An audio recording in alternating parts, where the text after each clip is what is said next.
Hello everybody, this is Malikicowtipper bringing you another game of StarCraft 2.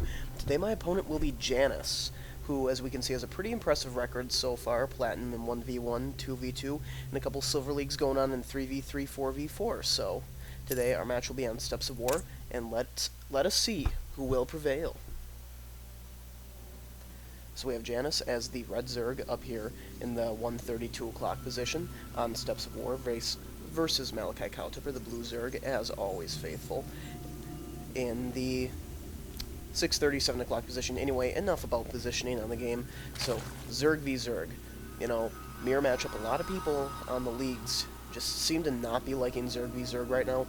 I think it's because these games basically turn into, you know, who can get a few more speedlings, who can get a few more roaches, or who can get to mutas first. It just seems to, you know, in my opinion, make some relatively uninteresting, but at the same time, very interesting play between the two. Let me get the income up here, because it requires earlier scouting. I'm sending out a scout right now for myself before I even have my first Overlord built, because it's really important to know whether or not you're going to get 6-pulled or not. Even if you can turn back that 6-pull with good management, he'll still manage to kill a few of your workers and stop the progression, you know, stop your mining, and he could easily catch up, or even worse, if he catches you in a bad position, then you're really in trouble because you're going to end up with most of your workers dead. Me and Janus are both going to go for a far, far more traditional build.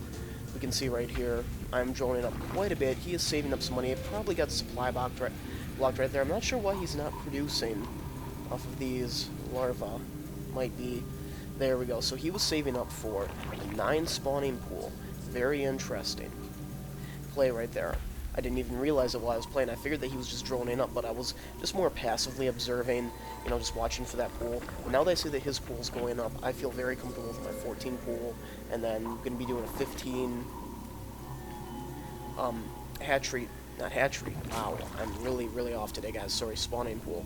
And then he's just going to keep his worker floating around over here. I just got my worker chilling over here. I really meant to bring him back over here to start mining because he's not doing any good over there. Something I like to do is, on this map especially against other people like Terran or Protoss, position an Overlord up here because you can see, you know, if they're going to tank up, if they're going to put a proxy pylon, which they can use to warp in units down there, just can avoid a lot of hardship later on in the game itself. So he's going to keep this drone back here. Now, usually speaking, if you're playing against a Zerg in a ZvZ match, there we go. He's going to put down a spine crawler in great placement because he knows that if I just grab a bunch of drones and select attack, they're only going to be able to attack maybe 1, 2 drones at a time. And I try to bring them around here. I can get 2 on there, and I'm going to bring these other 2 up here because I know I can't let that build right in the middle of my mineral line. Looking back at his base, I'm still up on harvesters. His pool's been down for a while, and he hasn't really been doing much with it. I think that pool build that he saved up for just might not be the most economical because he could have been droning up.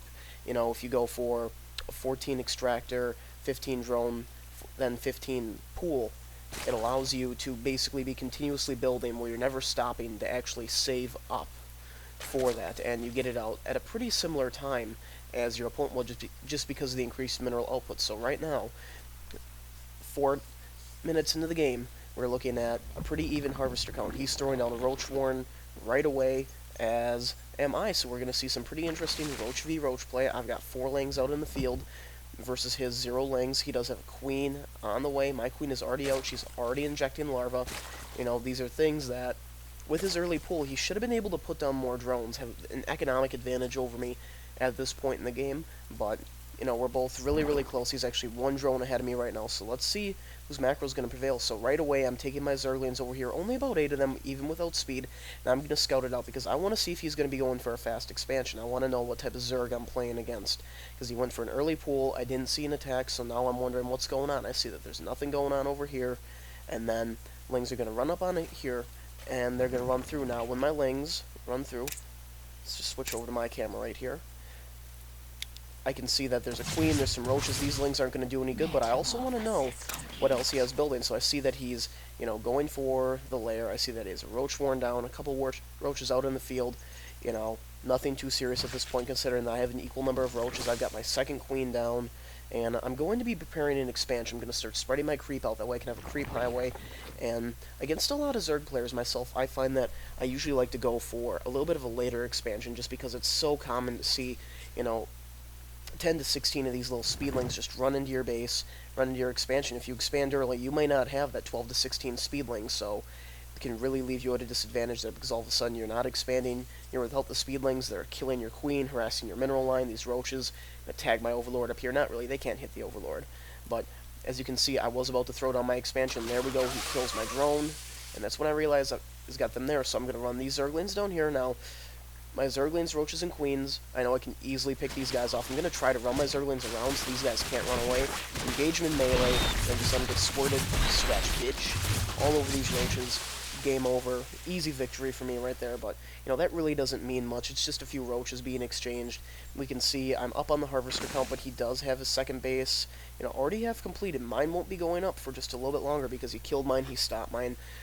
And there goes that worker, and I've got this gas just chilling over here, like, mind me, guys, but no one's going to be minding him quite yet, so continuing to pump the roaches. You know, not a bad strategy in early Zerg v Zerg, because lings are not really the best answer to the roaches, because one armor out of the box with 150, 45 health, they're just tough to kill. Now, with speedlings, you know, you can't necessarily micro your roaches around the speedlings, and once they engage in melee, it does make it a lot different, but right here, this is something that I just really don't want all my lings involved in, because as you can see, I lost a good portion of those lings right there, where they're already really weak. He didn't lose a single roach. Now I'm going to run back in, I'm going to harass this hatchery, and what I'm trying to do right here is get him to produce units, where, you know, this is when he could be producing drones out of this hatchery, or droning up with this one. I want him, let's check out the production tab right here, to be producing some military units. There we go, there's some Zerglings, but I'm also producing roaches, because I'm going to need roaches to counter those roaches along with my speedlings. So here comes, I've got a decent, healthy number of roaches right here, got some speedlings, got some more roaches, another queen being thrown down. And the reason for that queen is I haven't seen inside his base. I'm fearful that he might be going for a fast mute attack, and I know if I can't take this down, if he gets that droned up, all of a sudden I'm going to have mutas in my base, and if I'm going a roachling build at this moment, I'm going to need a couple queens to hold them off. So getting my roaches, getting my lings, I'm going to try to position them to all move in at once, and I've got my rally point. Actually, I don't have it set up here yet, but I will be setting it up here just to continue to apply early pressure. So let's take a look right here at the army size. Let me pause that for just 1 second. My army only slightly larger, you know, food count basically identical. Russian gonna try to run these lings around the roaches right here, just try to get some better position, engage these roaches in melee combat. And then I'm gonna use my roaches, I'm gonna start to focus fire down on these guys right here. My lings are still running around, just still kind of picking these guys off. And I'm definitely going to come out ahead on top of this battle right here. Just focus firing down these roaches, lings, just acting as a supporting unit, and I believe I will be rallying some more. Whoa! Let's return to the game there. I believe I will be rallying. Yep, 5 more roaches. He's got 7 more roaches on the way, and just going to be trying to do some exchange. I see the eggs there, and I'm like, screw this. This just is not worth, you know, what's about to go down right here. I got 7 roaches. Nearly complete. I think there's going to be a lot of speedlings coming out right after that. So their rally point right now is set out in front of his base. I'm just going to be continually injecting. Let's take a look at the harvester count right here. Harvester count dead even. So even though he's had his expansion up longer, my continuing pressure has basically forced him to go very heavy on the military units. There we go, 5 drones coming out from him. So he knows that he has to also produce drones as well as producing military units. So definitely, you know, not a weak Zerg player. He definitely has an idea what's going on. These roaches just kind of moving in there. That was a bad rally point on my part. And they're not going to leave their creep. I've got some more lings coming up here. Just rallying a bunch of roaches, rallying a bunch of Zerglings. And that's basically what I'm doing right now is I'm injecting. Wow, you fail on injecting. You, on the other hand, you're not so bad. That's not too terrible, but moving in lings, moving in roaches, and see, he's got a Hydra in there, but I think with the amount of lings, just getting that surround, very, very important right there, because those are all roaches that are now engaged in melee, they're not firing down, and if the lings die, I could care less if those lings die, they're completely expendable to me, and good transfuse going down right there, just trying to pick off some of these guys, because I want to continue to apply the pressure. Looking at this, I built a few more drones, but he's still continuing to drone up, so I don't know how much longer I'm going to be able to sustain this, because I'm throwing so many military units at him, and if he has even a few more drones, he will start to pull ahead on me as far as that goes. You can see I'm trying to keep up on that. I do have my Spire down, so the plan was to transition.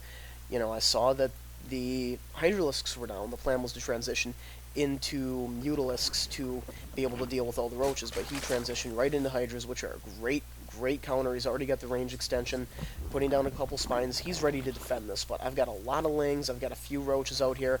I could definitely push in and do some damage, but I'm not going to push in before those spines are done. And right now, I'm not deploying any Mutalisks because I realize that, hey, I need to pump drones more than anything because my income way down. Right now I'm pumping out 7 drones, 5 mutas.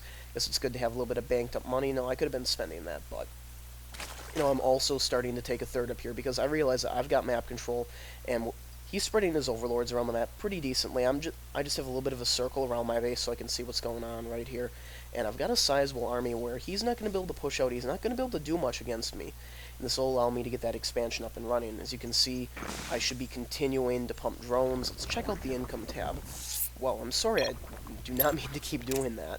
He is way ahead of me at 40 drones to 31, but not mining off of any gas, just because of the build that he's committing to. So right here, his Hydra's kind of caught out in the open, got some lings,